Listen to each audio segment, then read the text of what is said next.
neurocisticercosis es importante porque es la parasitosis del sistema nervioso central que va a tener la mayor importancia tanto clínica como epidemiológica.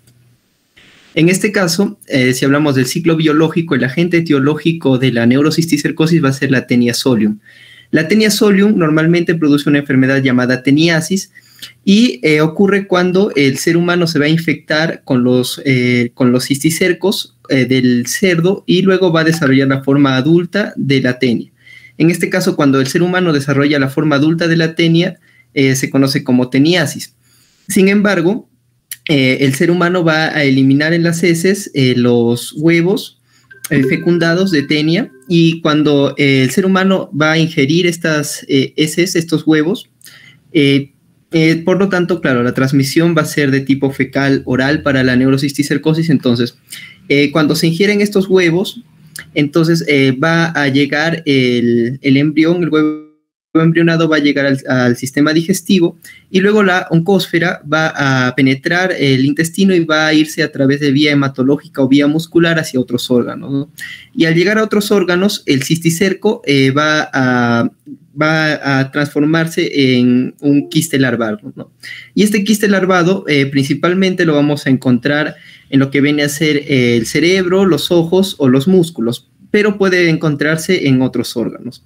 Entonces, algo importante es que la cisticercosis va a tener una transmisión fecal oral, por lo tanto, se puede contagiar por agua, alimentos, de persona a persona o como autoinfección. Y para que se desarrolle el cisticerco tienen que pasar 60 a 70 días después de la infección de los huevos embrionados. El cisticerco, como podemos observar acá, va a estar constituido por un escólex invaginado rodeado de una cavidad con líquido, y va a tener también una pared o cápsula, ¿no? En este caso, el cisticerco, cuando va a estar en los órganos, se va a denominar cisticercosis a esta enfermedad, cuando encontramos a un cisticerco en los órganos. Y la neurocisticercosis vendría a ser la cisticercosis en el sistema nervioso central, ¿no? Acá podemos observar en el encéfalo varios cisticercos. Un poco de epidemiología, para que se considere, hay países endémicos para la neurocisticercosis, y en estos países endémicos tiene que existir el binomio neurocisticercosis-teniasis, ¿no? Entonces, por ejemplo, en el Perú tenemos ambas enfermedades, y si ya vamos a ver en dónde es endémica la enfermedad, vamos a ver que principalmente es endémica en la sierra y en la costa norte, ¿no? Pero estos datos están para el 2001. En Cajamarca, la incidencia es de 6 cada 10.000 asegurados. El 73% de los casos se da en la zona rural o urbano marginal, y la clínica más frecuente es cefalea y convulsiones, ¿no? Entonces, las manifestaciones clínicas más frecuentes vendrían a ser la epilepsia y la cefalea. Algo importante es que en los lugares endémicos es la principal causa de epilepsia de inicio tardío. Entonces, todo paciente que va a presentar epilepsia de inicio tardío entre los 15 y 40 años tiene que sospecharse de neurocisticercosis.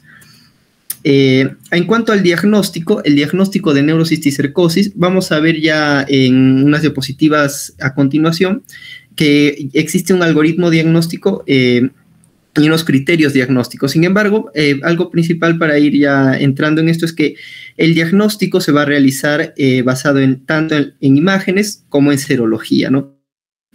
Entonces, ante una clínica sospechosa de neurocisticercosis, vamos a emplear los dos para llegar al diagnóstico. Puede que, por ejemplo, se dé el caso de que el paciente presente neurocisticercosis, pero hayan pocos quistes. En este caso, por ejemplo, la serología va a salir negativa, pero la imagen va a salir positiva y me va a dar el diagnóstico.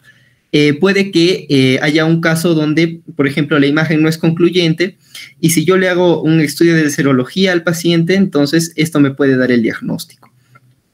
Para poder hallar el diagnóstico de neurocisticercosis en estudios de imágenes se va a usar principalmente la tomografía computarizada y la resonancia magnética. Estas nos van a servir para el diagnóstico, y en el diagnóstico, o lo que vamos a ver en las imágenes, van a ser el estadio y la ubicación.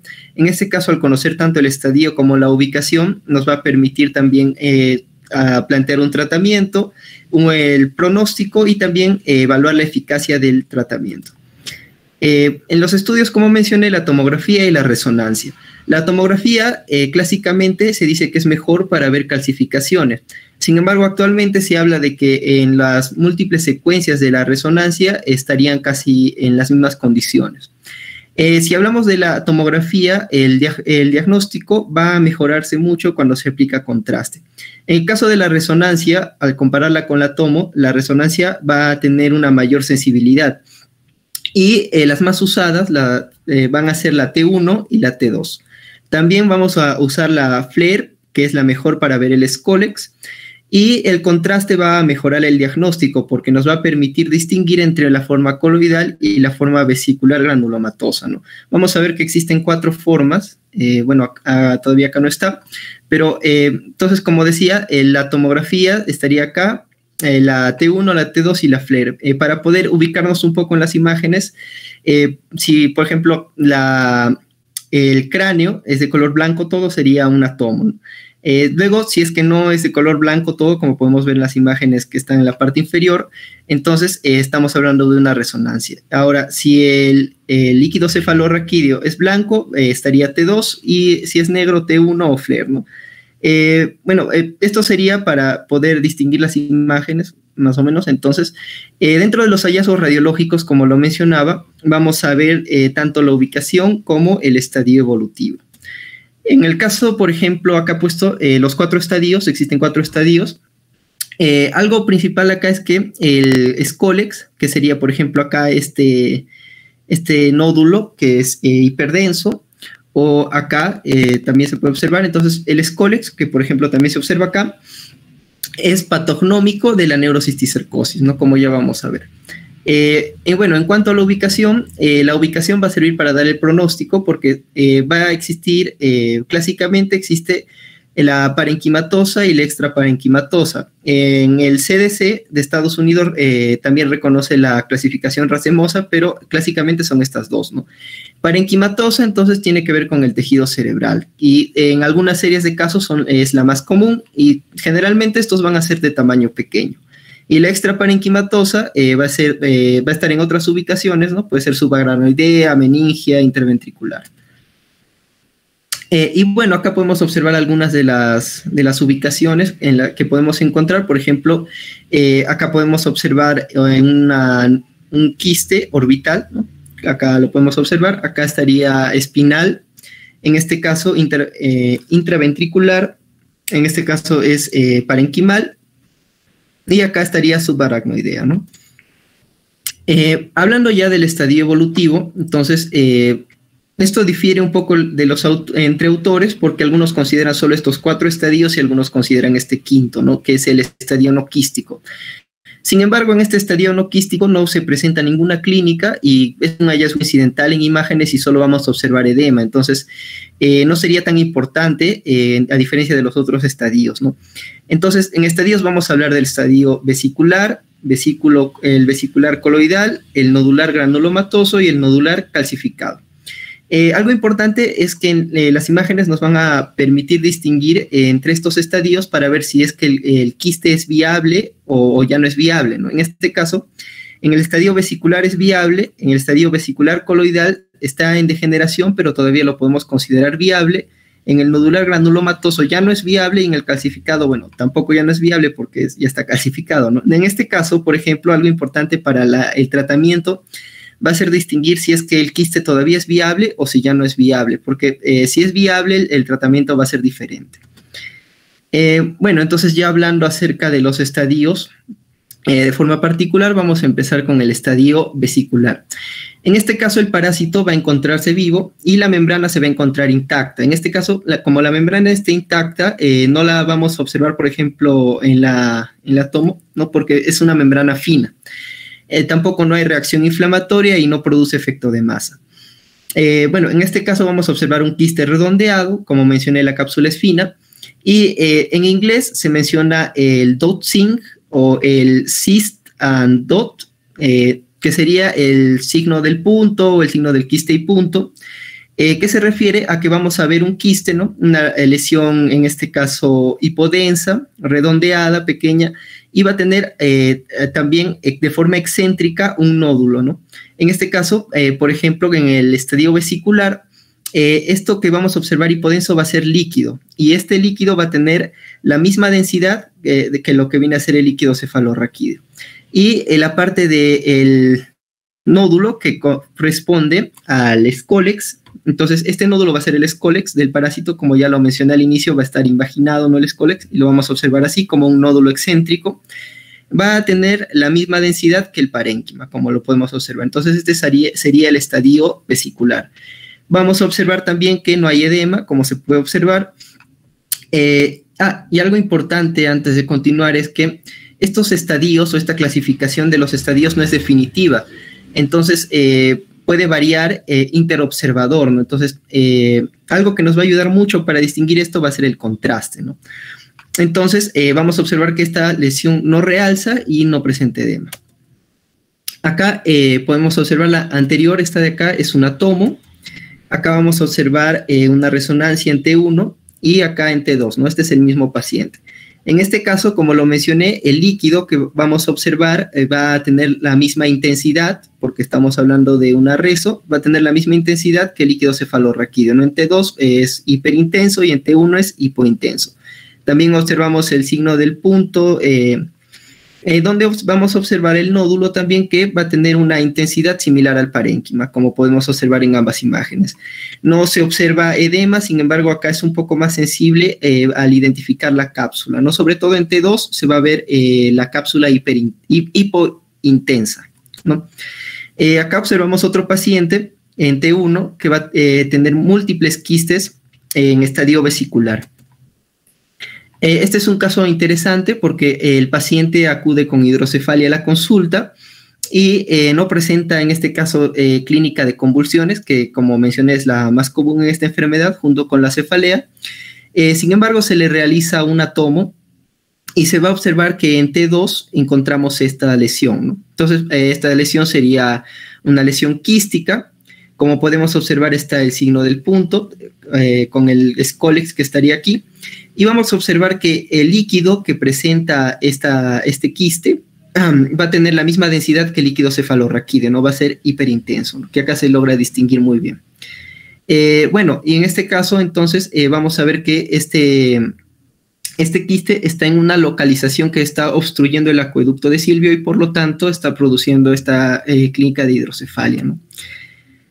Acá, por ejemplo, vamos a observar lo que mencionaba hace rato, que era que las lesiones vesiculares no captan contraste, ¿no? En este caso, por ejemplo, acá está sin contraste y acá está con contraste, no son tomos. Y en este caso, al aplicar el contraste, vamos a observar que la lesión no realza, ¿no? Bueno, si somos observadores, podemos ver que el realce sería mínimo, pero en este caso se dice que no realza, ¿no? Y acá observamos también el signo del punto. Como se puede observar, este quiste es un quiste de mayor tamaño en comparación al anterior.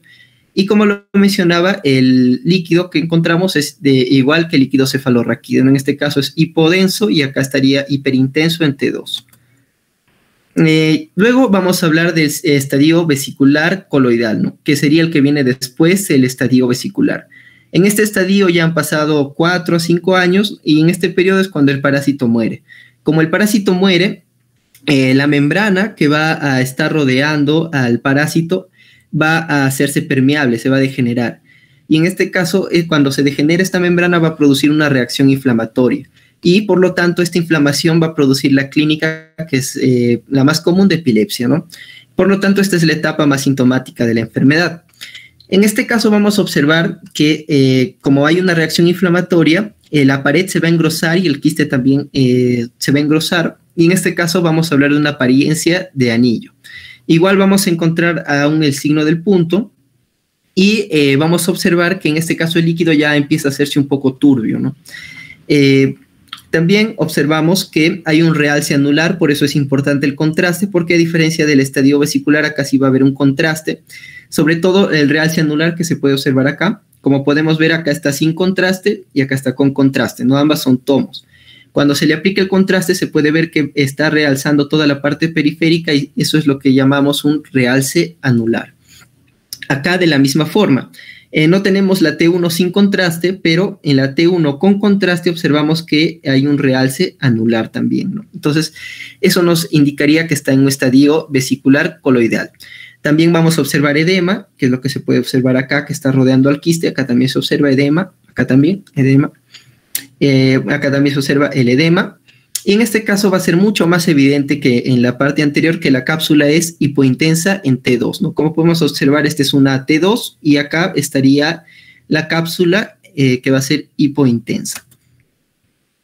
Ahí estaríamos observando, entonces, por lo tanto, decimos que este es un quiste vesicular coloidal. Ahora, acá hay otro quiste, si podemos observar, ¿no? Entonces, ahora, este quiste, por ejemplo, no está presentando un realce anular. Vamos a observar también que el edema, no observaríamos edema en este caso. Entonces, por ejemplo, no hay edema acá, lo podemos ver. Entonces, en este caso, vamos a decir que como no hay realce, no hay edema, estaríamos ante un estadio vesicular, ¿no? Acá podemos observar otro paciente, ¿no? Esta sería un átomo sin contraste, este es un átomo con contraste. Acá observamos también el realce anular, ¿no? Entonces, sin contraste se observa así, ya las paredes están un poco más engrosadas que en el estadio vesicular. Y acá, cuando le aplicamos el contraste, vamos a observar el realce anular, que es típico de este estadio, que es el vesicular coloidal. Vamos a observar también un poco de edema. Entonces, podríamos decir que este es un estadio vesicular coloidal. Acá, este es otro paciente de 20 años y vamos a observar una reso en T1 sin contraste y en T1 con contraste, ¿no? Como podemos observar acá, por ejemplo, es similar, ¿no? Entre estadio vesicular y vesicular coloidal, pero en este caso observamos que no hay realce anular y tampoco no observamos edema, entonces estaríamos ante un estadio vesicular. Acá, por ejemplo, vamos a observar que si hay realce anular, vemos también un poco de edema, entonces diríamos que es vesicular coloidal. Acá de la misma forma hay realce, pero en este caso no es mucho y no se observa todo en forma de anillo, entonces podríamos decir, o en este caso menciona el autor del que he sacado esta información, que es vesicular, ¿no? Acá en este caso vamos a observar que cuando se le aplica el realce se observa que es anular, entonces sería vesicular coloidal, como se observa también hay edema. Esta es la continuación, no estamos viendo la serie de todos los cortes del paciente, es importante ver todos los cortes, ¿no? Porque puede diferir como podemos ver los estadios entre un corte y otro. Entonces, acá podemos ver, y también para saber por qué se produce la clínica, ¿no? Para describir topográficamente las lesiones. Entonces, acá vamos a observar que sería el mismo quiste, vamos a ver realce anular, que hay edema, entonces sería vesicular coloidal, ¿no? Y acá también, si observamos en comparación al otro, hay edema, hay realce anular, entonces sería vesicular coloidal. Acá tenemos otro paciente, 70 años, tenemos acá una reso en T2 y acá tenemos una FLAIR, ¿no?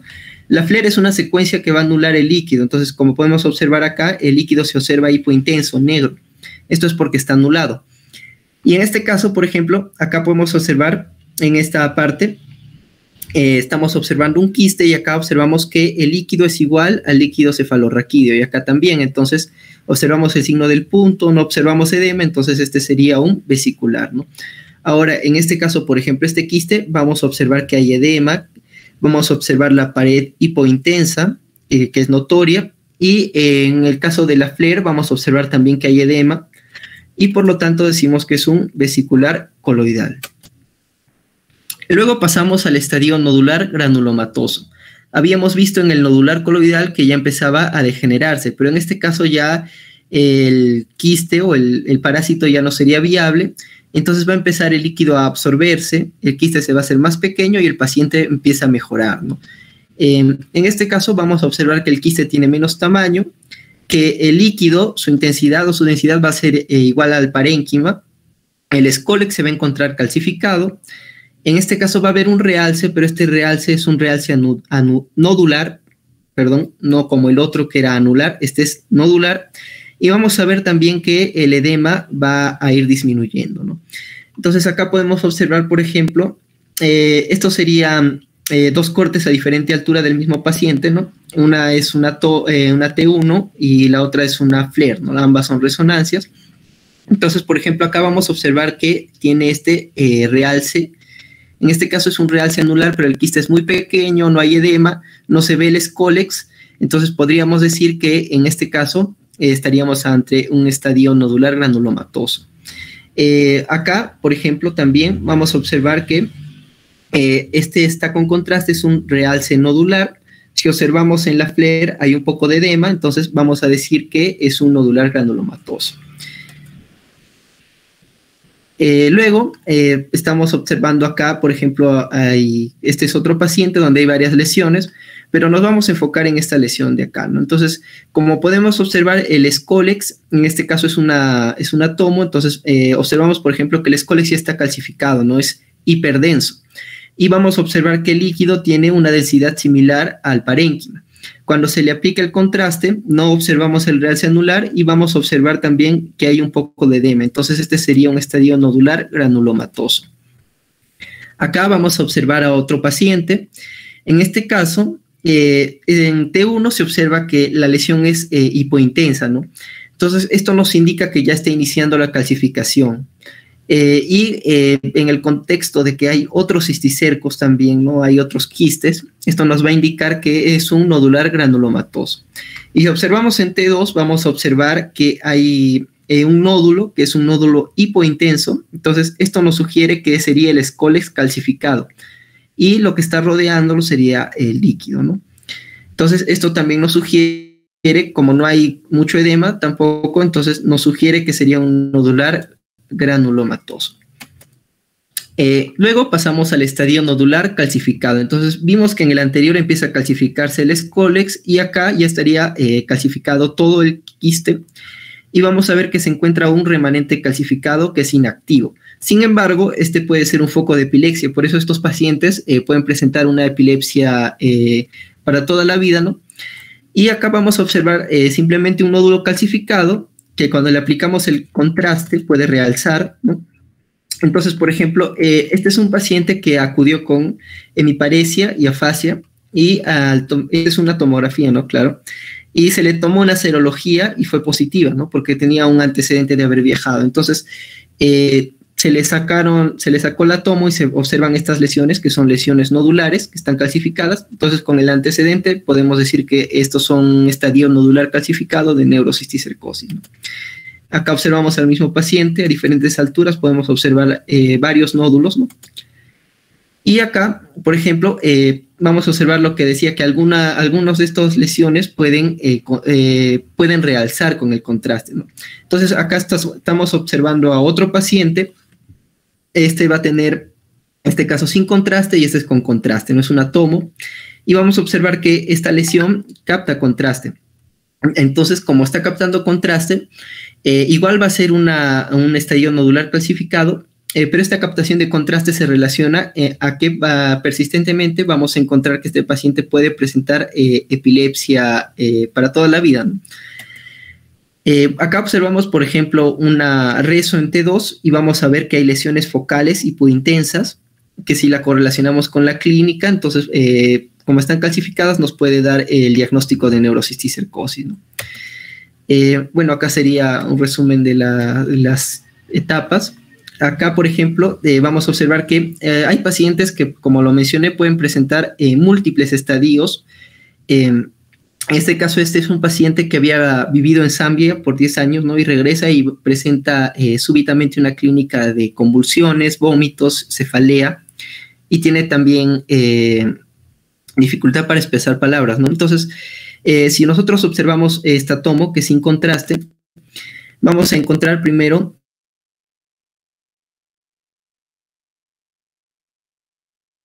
al líquido cefalorraquídeo, vamos a observar el signo del punto, no hay edema, entonces sería vesicular, ¿no? Por ejemplo, acá hay otra lesión, vamos a observar que acá, a diferencia del anterior, el Scolex parece que estuviera calcificado, ¿no? Porque ya es más hiperdenso. El líquido también es un poco más hiperdenso, si lo comparamos con el líquido cefalorraquídeo. En este caso hay edema, pero como no tenemos el contraste, no podríamos decir con seguridad si es vesicular coloidal o nodular granulomatoso. No sería ideal tenerla con contraste. Acá podemos observar también un nódulo calcificado, entonces sería el estadio nodular calcificado. Acá observamos otro paciente que tenía convulsiones que habían iniciado hace un mes y tenía el antecedente de comer carne cruda de cerdo, ¿no? Desde hace 7 años. Y acá podemos observar la tomo sin contraste, donde vamos a encontrar las lesiones, ¿no? Por ejemplo, acá encontramos de nuevo el signo del, vamos a encontrar que el Scolex ya estaría en este caso calcificado, el líquido ya estaría un poco más hiperdenso si lo comparamos con el líquido cefalorraquídeo, parece que estuviera esta pared engrosada, ¿no? Entonces, acá, sin embargo, necesitaríamos el estudio con contraste para poder, sobre todo, distinguir entre vesicular coloidal y nodular granulomatoso. Y acá podemos ver ya lo que sería un nodular granulomatoso. Y acá un nodular calcificado.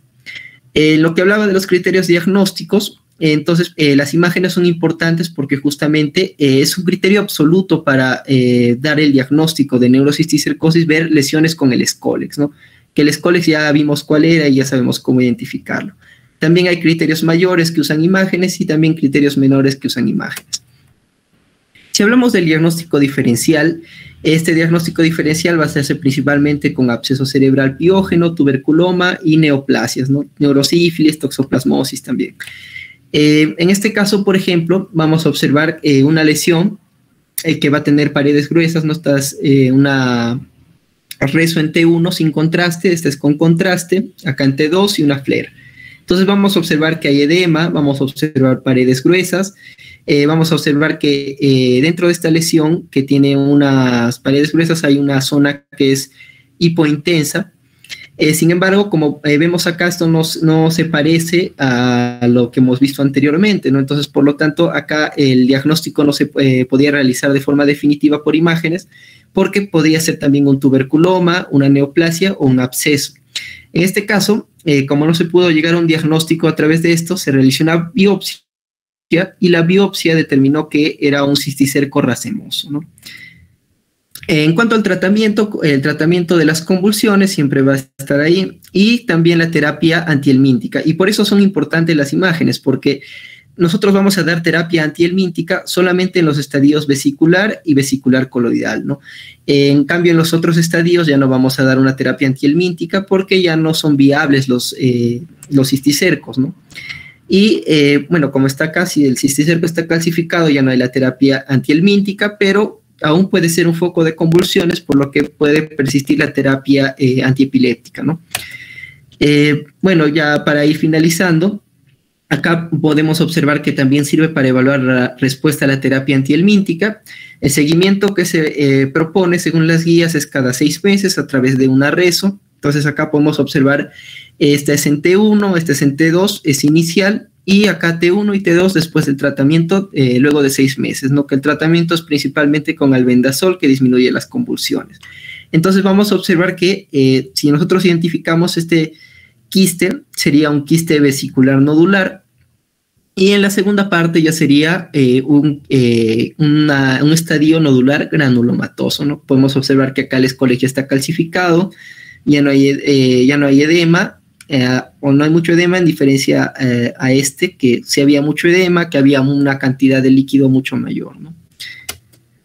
Estas son las referencias que he usado para esta exposición, y finalmente, gracias por su atención.